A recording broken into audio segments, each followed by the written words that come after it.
Good morning, Crabmates! Ako nga pala si Joshua Cabrera. Ngayon po ipapakita ko sa inyo kung ano po yung ginagawa natin sa mga rejected na alimango.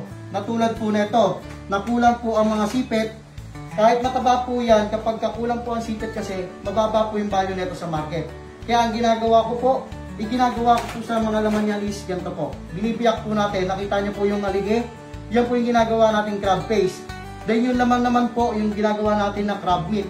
Pakita ko po sa inyo yung sample ng crab meat natin. Ito po yan.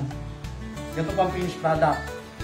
Kaya po, ginagawa natin ito, hinihimay po natin yung crab meat, then magiging ganito po yung itsura niyan.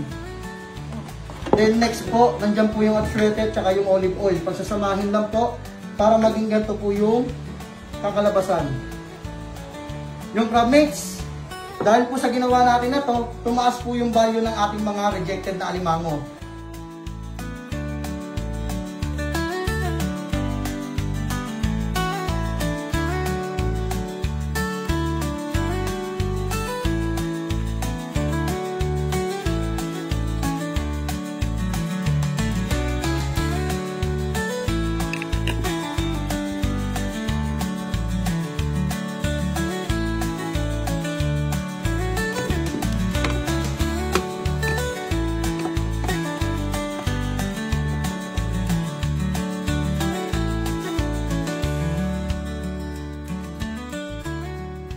Ito na po yung ating crab meat.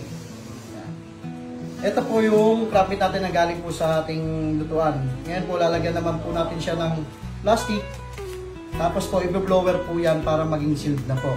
Then kapag sealed na po, next step po natin lalagyan naman po natin siya ng sticker. Yun na po ang finished product natin.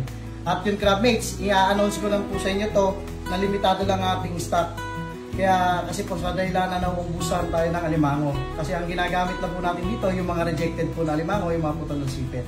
Yun po, crab mates, ang update ko sa inyo. More power po and more crabs.